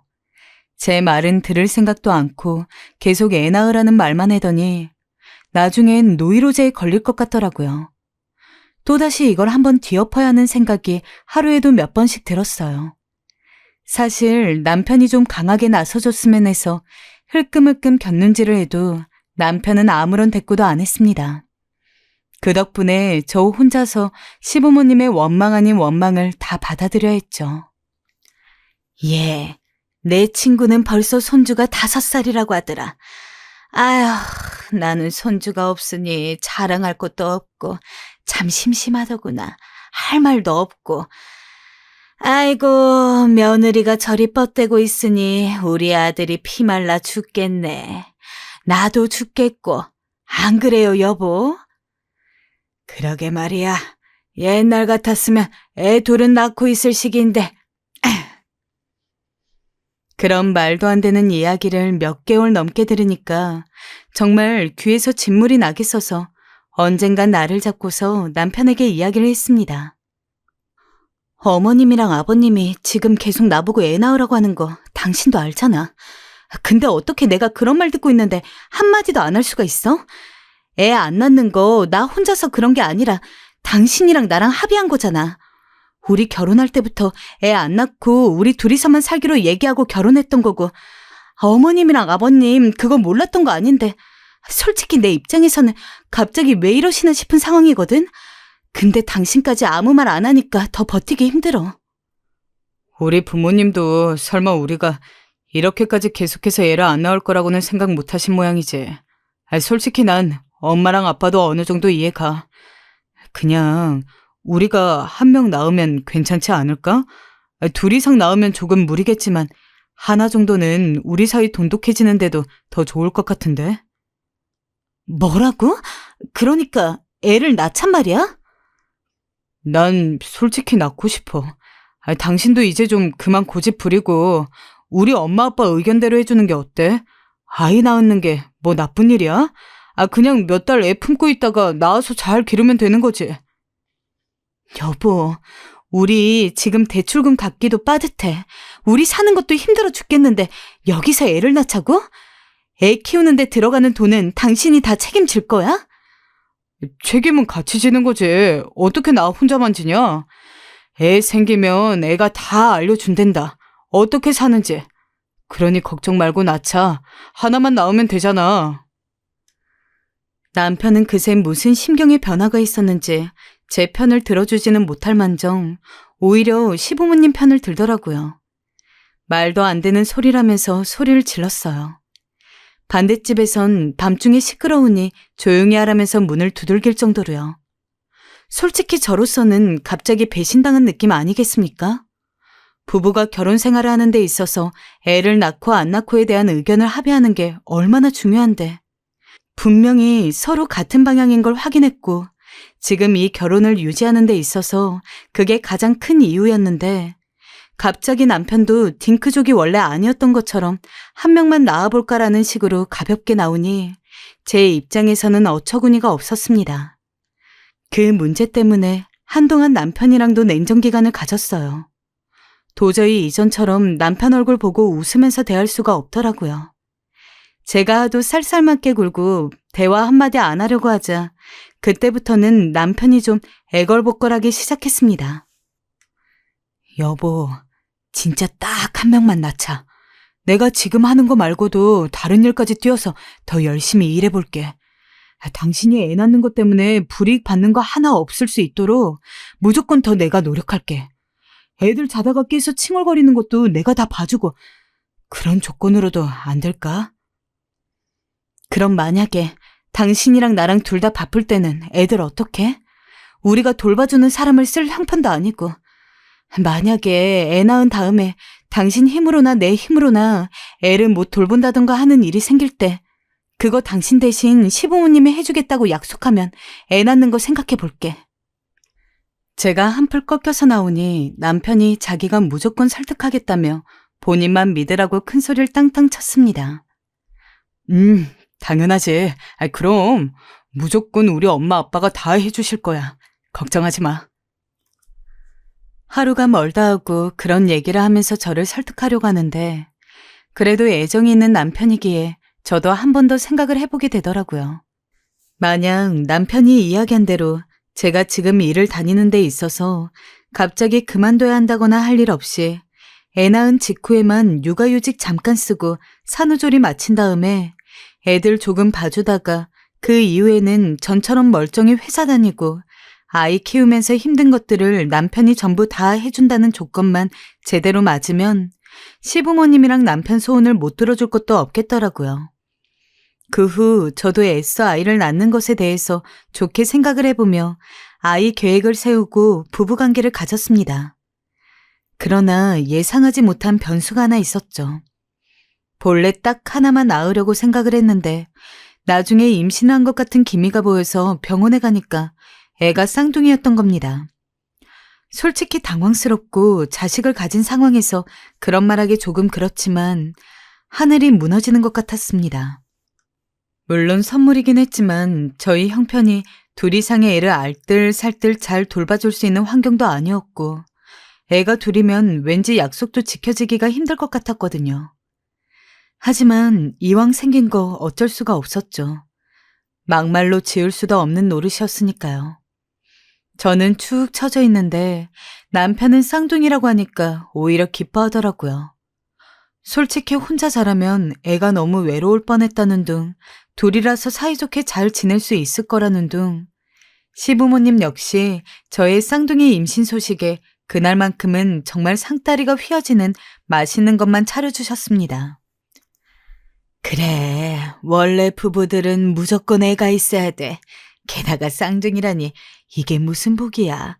아가야, 걱정하지 말아라. 애는 우리가 봐줄 테니까. 네, 어머님. 감사해요. 이것도 먹어라 며느라. 이게 몸보신에 좋다고 하더라. 시부모님이 좋아하시는 모습을 보니 좋긴 했지만 솔직히 저는 그리 달갑지 않았다는 게 현실이었습니다. 애를 낳은 다음에야 남편과 시부모님이 봐준다고 해도 솔직히 애를 품고 있는 10달 동안은 오로지 저 혼자만 힘들잖아요. 입덧도 엄청 심하고 조금만 움직여도 온몸이 다 쑤시는데 진짜 병뚜껑 하나만 제대로 안 따져도 갑자기 서러워서 눈물이 펑펑 날 정도로 우울했습니다. 진짜 살면서 이래저래 힘들었던 일 적지 않았지만 제일 힘들었던 순간을 꼽으라고 한다면 쌍둥이가 뱃속에 있던 그 10달이었을 겁니다. 더군다나 남편은 제가 임신을 하고 있는 와중에도 일이 바쁘다는 핑계로 외박을 밥 먹듯 했어요. 자기야, 나 지금 오렌지가 먹고 싶은데 슈퍼에 좀 사다 주면 안 돼? 오렌지? 나 회사인데. 그냥 당신이 사다 먹으면 안 될까? 아니면 우리 엄마한테 사다 달라 해. 이런 말 그렇지만 제 남편은 참 철이 없었어요. 제가 어떻게 시어머니에게 과일 사다 달라는 말을 할 수 있을까요? 그런데도 불구하고 남편은 해맑게 웃으며 시어머니한테 사다 달라고 말하곤 본인 바쁘다며 전화를 끊어버렸어요. 가뜩이나 예민한 상태이니 남편이 저에게 소홀해지는 것도 하나하나 눈에 띄기 시작했어요. 그러던 어느 날 일이 하나 터지고 말았죠. 정확히 말하면 제가 남편 목덜미를 잡은 거였어요. 남편이 갑자기 저한테 주말에 회사에 나가봐야 한다고 말하더군요. 주말에? 아니, 왜 주말에 일을 나가? 처리하지 못한 일이 있어가지고. 알잖아, 요즘 우리 팀 바쁜 거. 당신이 좀만 이해해줘. 당신 나랑 오늘 저녁 같이 먹기로 했잖아. 미안해, 금방 들어올게. 정말이야, 정말. 하지만 남편의 말은 거짓말이었어요. 남편은 회사에 나간 게 아니고 낮부터 술을 먹으러 나간 거였더라고요. 그건 남편이 너무 술에 취해 정신을 못 차리니 남편 친구가 제게 전화를 걸어 알게 된 사실이었어요. 재수씨 잘 지내시죠? 죄송한데 문근이가 너무 취해서 여기 오실 수 없죠? 임신한 저보고 남편 데리러 오라는 남편 친구나 남편이나 똑같은 종자들이었습니다.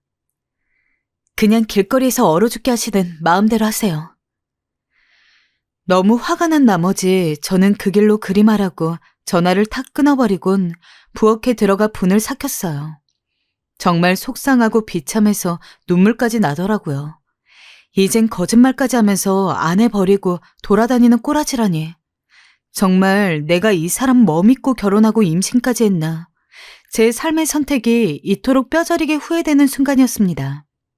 그리고 전 남편이 들어오면 한바탕 하겠다고 단단히 벼르고 있었어요. 그런데 이 인간이 그 다음 날도 제가 무섭긴 했는지 오지 않더라고요. 알고 보니 시댁으로 도망간 거였어요.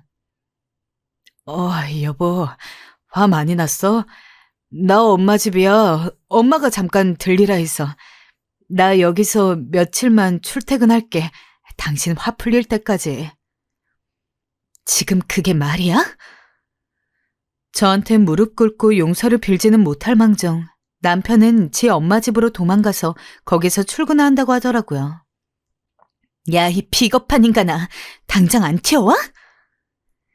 결국 제가 소리를 크게 내지르자 그제야 사태의 심각성을 느끼고 집으로 돌아와 싹싹 빌기 시작했어요. 미안하다. 내가 너무 술을 좋아했다. 근데 술이 죄는 아니다. 내가 먹자고 한 것도 아니다. 친구가 꼬신 거다. 난 아무 잘못이 없다. 말도 안 되는 변명들만 늘어놓는데 허파가 뒤집어질 것 같았습니다. 그에 저는 더 화가 나 먹고 있던 쌍화차를 남편 머리에 부어버렸어요. 아, 뜨거워. 야, 너 미쳤어? 쌍화차가 쏟아부어지자 자기도 화가 났는지 남편은 적반하장으로 나왔습니다. 아니, 남자가 일하다 보면 술도 마실 수 있지. 그럼 네가 임신했다고 내가 매일 집에 붙어만 있어야 되냐? 나도 답답해. 지금 내가 돈 버느라 얼마나 스트레스를 받는지 알아? 넌 돈도 안 벌잖아. 그러니 이해를 못하는 거야. 남편의 말은 거의 이혼감이었어요. 정말 이혼하자는 말이 목구멍까지 나왔지만 뱃속에 있는 아이 들을까봐 겨우 참고 참았어요. 내가 언제 맨날 붙어 있으래? 당신 매일 술 먹느라 새벽에 들어오잖아. 그래서 그날 하루같이 저녁 먹기로 한 건데 그게 힘들어? 그리고 지금 내가 품고 있는 거 나와 당신 애야. 우리 애라고. 이런 식이면 난 당신과 애 낳고 어떻게 될지 몰라. 나지막하게 깔린 제 목소리에 남편도 조금은 위기를 느꼈는지 수그러들더군요. 그 이후 남편과는 당연히 냉정기였습니다.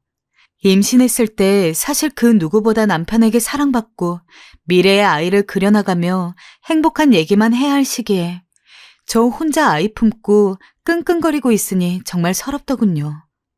몸도 힘들긴 마찬가지였습니다. 출산을 하니까 오히려 속이 시원하더라고요. 다른 의미로 또 몸은 힘들겠지만 그래도 그건 어찌저찌 애들을 돌보며 해결이 되는 부분이었고 이때부터는 남편이 책임을 지기로 했으니까요. 여보, 당신이 책임질 부분 뭔지 알지?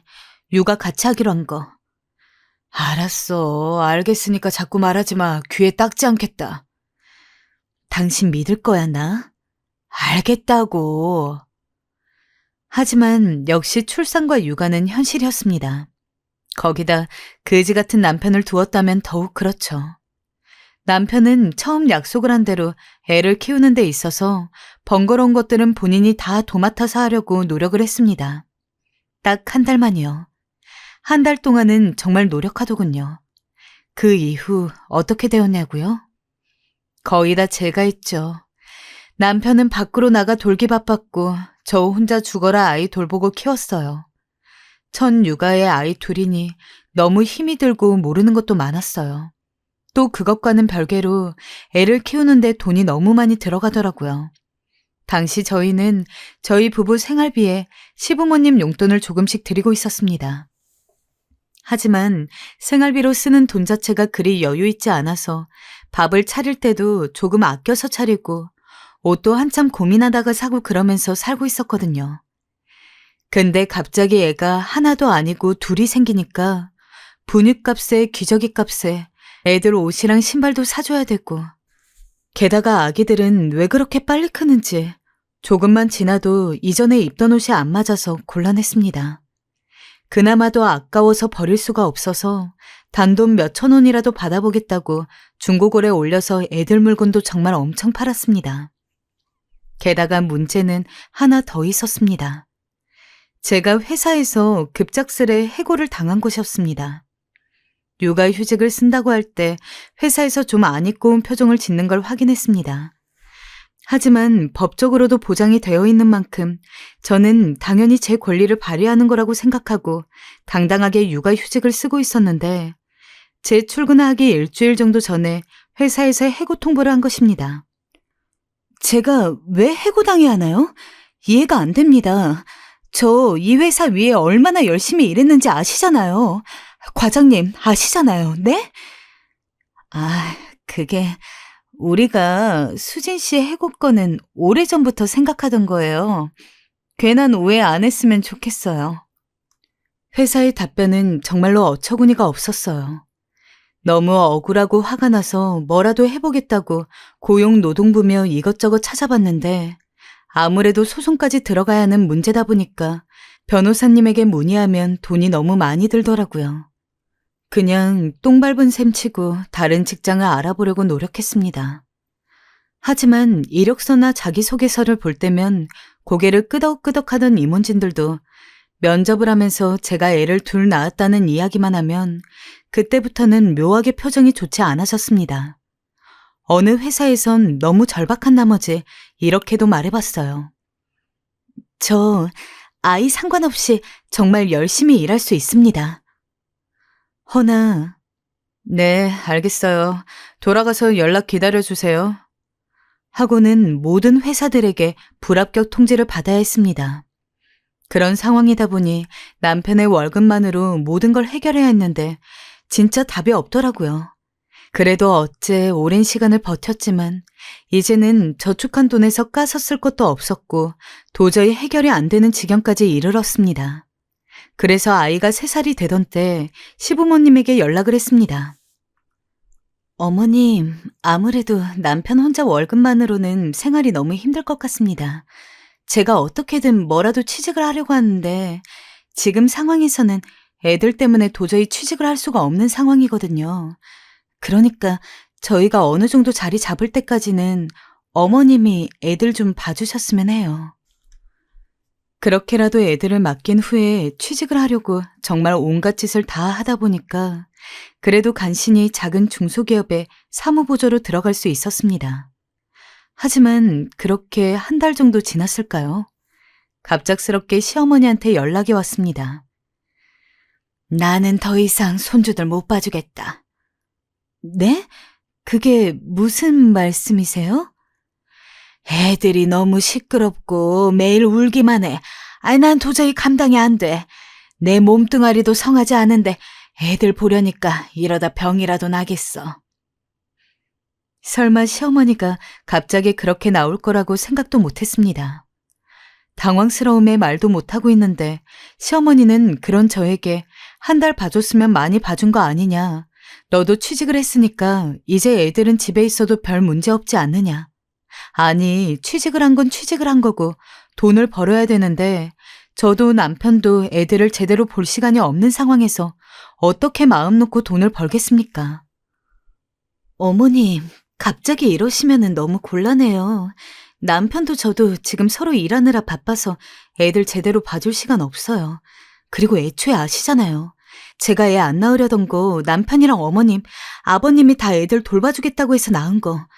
제가 하고 있던 일에 피해도 없고 키우는 데 있어서 남편이랑 어머님이랑 아버님이 다 해준다고 해서 애들 키우게 된 건데 어머님도 저희 집 사정 지금 빤히 알면서 이렇게 말씀하시면 어떡해요. 하필 또 시어머니가 전화를 걸었을 때 마침 회사에 있는 시간이었습니다. 업무 시간 중에 오래 전화로 이야기하는 게 눈치 보여서 가급적 빨리 끊고 싶었지만 시어머니는 계속해서 어린 애들 보는 게 너무 힘들고 시아버지가 손주들 돌보는 걸 반대한다면서 무조건 데려가라는 통에 전화를 끊고 싶어도 끊을 수가 없었어요. 어찌저찌 다음에 이야기하자고 마무리를 한 다음에 전화를 끊고 사무실에 들어갔는데 진짜 그날은 일이 종일 손에 안 잡히더라고요. 어떻게든 이야기를 끝내야 할 것 같아서 그날 일을 마치자마자 바로 시댁으로 향했습니다. 가니까 시어머니나 시아버지나 애들은 거의 거실에서 혼자 놀게 방치하고 본인들끼리 하하호호 하고 있더라고요. 그리고 제가 온 걸 보자마자 기다렸다는 듯이 몇 되지도 않은 애들 짐을 바리바리 싸서는 제 손에 들려줬습니다. 미안하다. 우린 무리야. 얼른 애들 데리고 가. 어머님, 아버님, 저 이야기 끝나기 전까지는 못 가요. 저나 남편이나 당장 내일 출근해야 되는데 나까지야 애들이 어린이집에 있지만 애들 하원할 때는 누가 데리러 가지고 저랑 남편 퇴근할 때까지는 대체 누가 저희 애들 봐줘요? 도우미 아줌마들 형편이 안 되는 거 아시잖아요. 우리도 우리 인생이 있지. 언제까지 다 늙어서는 새파랗게 어린 손주들이나 보고 앉아 있어. 그 정도는 부모인 네가 알아서 해야지. 우리 때는 애 둘이 아니라 5, 6을 낳아도 어떻게 잘 키웠어. 어머님, 그건 어머님 때이고요. 여보, 뭐라고 말 좀 해봐. 사람이 아무리 화장실 들어갈 때랑 나올 때랑 다르다고 해도 다른 것도 아니고 진짜 남편이랑 시부모님 믿고서 애를 낳은 건데 어떻게 이런 일이 있을 수가 있는지 믿을 수가 없었습니다. 아무리 제가 열과 성을 다해서 항의를 해도 시어머니랑 시아버지는 콧방귀도 끼지 않았어요. 오히려 제가 너무 약해 빠진 소리를 한다면서 뭐라고 했죠. 솔직히 제가 시부모님한테 애들을 맡기기로 했어도 그렇다고 해서 시댁에 애들을 재우면서까지 맡기는 건 아니었습니다. 저 일 끝나고 남편 집에 오면 다시 애들 데리고 와서 그때부터는 저희 집에서 같이 자고 거의 저랑 남편이 퇴근하기 전까지 남는 몇 시간 정도만 시부모님이 손주들을 돌봐주면 되는 거였거든요. 아니, 본인들이 그렇게 하기로 약속을 해놓고서 갑자기 이러는 게 어디 있습니까? 하지만 아무리 그 부분을 피력해도 시어머니, 시아버지는 요지부동이었습니다. 하는 수 없이 저는 힘겹게 들어갔던 사무보조 일을 그만두고서 애들을 봐야 했습니다. 그리고 남편한테 이전에 약속했던 대로 빨리 투잡이라도 뛰라고. 그러니까 남편은 하나 다니는 것도 힘든데 무슨 2개나 일을 뛰어야 하냐면서 시간 많을 때는 맨날 술만 퍼먹고 있더라고요.